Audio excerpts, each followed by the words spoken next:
everybody and welcome to another episode of Blokes on a Budget, Tips, Tricks and Money Savers. I'm your host, Dean Turban. Today's show I'm going to show you how to get a piece of gutter that's hanging down or falling forwards and basically secure it back up there so it doesn't look so shoddy. It's one thing to have a bit of gutter that's old, like mine you will see is old and the paint's coming off, but structurally there's no holes in it and it just needs to be lifted back up so it didn't look so terrible.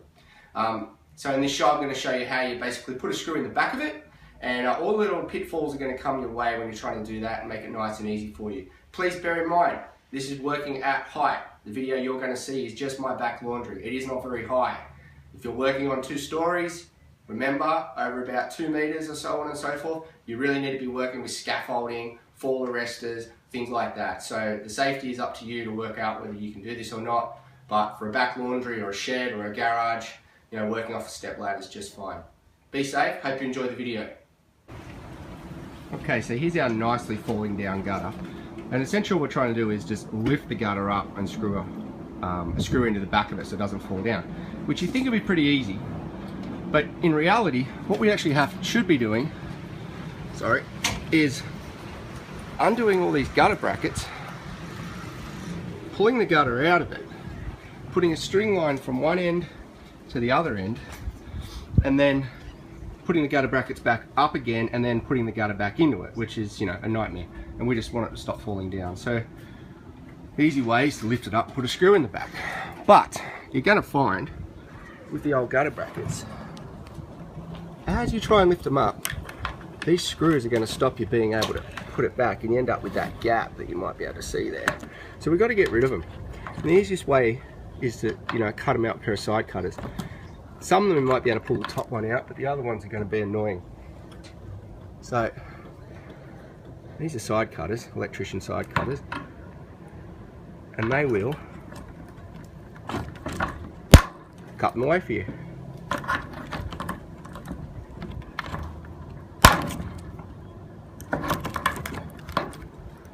It takes a little bit of strength, but most people get it. And then, as you can see, the gutter will fit at the back. As you can see with this gutter bracket, the nails down there, the nails are actually still lined up with a hole. So we're going to leave them, because once we've got our gutter pushed back and secure, we can just give them a belting with a bit of wood. Now essentially what we're doing is we're going to be pulling the gutter back, and we're going to be putting a screw in the back where my thumb is to hold it there in the barge board. Now, getting a screw into metal, just a normal screw, because we want a wood screw, because if we use a metal tapping screw, it's going to eat out the wood. So we need a wood screw to go through and bite nicely into the wood. It's a bit trickier than it looks. So as you can see, I've pre-drilled a little hole just there. Right. 1/8, nothing too big. Same size as the screw, a little bit smaller than the screw. And that's going to make it so much easier for us when we're pushing this gutter back on the wall. Our screw is going to get through the metal nice and easily, bite into the wood and straight in. The other thing, and you may not have this yet to see this in your place, we're going to try and put those screws, if we can, where the ends of these rafters are, because that way when we go through our barge board, which is falling apart and not real great at biting screws, it'll go through the barge board and then into this rafter and be a really good fixing point for it. But if you can't line that up, don't worry too much, just do plenty of holes. Okay, so just to quickly retrace the steps, we've gone up to the gutter, we've gone past, we've cut away all the nails that won't line up with their holes, so we can't push back in. We've got, at the same time, we've drilled our little hole in the back of the gutter, so our screw will go in nicely. And now we're going to go up on the roof and put the screw into the back of the gutter.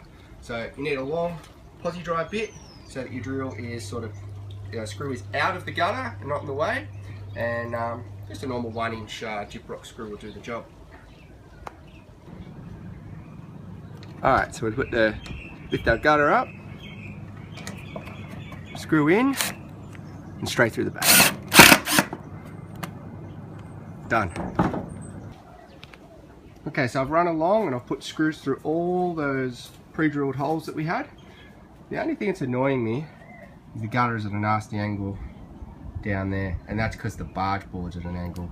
So I'm going to go up, I'm going to drill another hole in the back of the gutter up there at the end, and I'm going to go through with this nasty long screw, hopefully go right through the gutter, through the barge board, and into that rafter, and that might just straighten it all up for me.